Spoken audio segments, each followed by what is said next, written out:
roi Charles III et Emmanuel Macron se faisaient une joie de se retrouver dès ce dimanche 26 mars à Paris.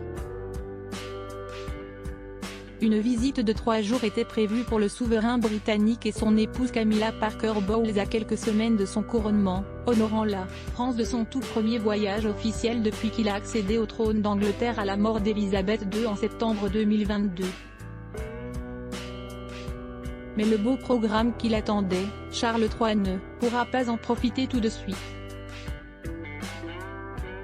Comme annoncé ce vendredi 24 mars, sa visite n'aura finalement pas lieu. La sécurité du roi ne pouvant être assurée pleinement dans le contexte social que connaît la France aujourd'hui, il a finalement été décidé que le voyage serait reporté, une déception pour tous les intéressés, titre la presse britannique comme l'indique Le Figaro.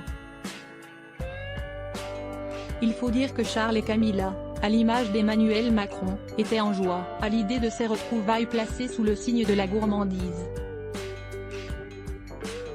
Un dîner réalisé par Anne-Sophie Pic et Yannick Aleno, 3 étoiles chacun au guide Michelin, était en effet prévu au château de Versailles le lundi soir.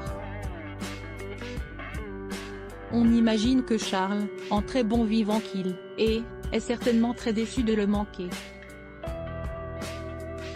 Le Parisien avait réussi à obtenir le détail de ce banquet d'état très attendu, des asperges pour l'entrée, confiées à Anne-Sophie Pic, un plat à base de volaille de Bresse, sauce maïs et truffes, signé Yannick Aleno avant une assiette de 3 fromages, dont un comté de 30 mois adoré de Charles III, et une tarte tatin revisitée au caramel et aux fruits secs de Monsieur Pierre Hermé.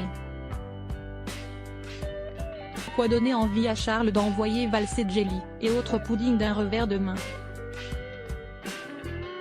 En attendant de goûter à ce menu prometteur, qui aura sûrement été modifié lorsqu'il reviendra, le roi devra donc s'armer d'un peu de patience.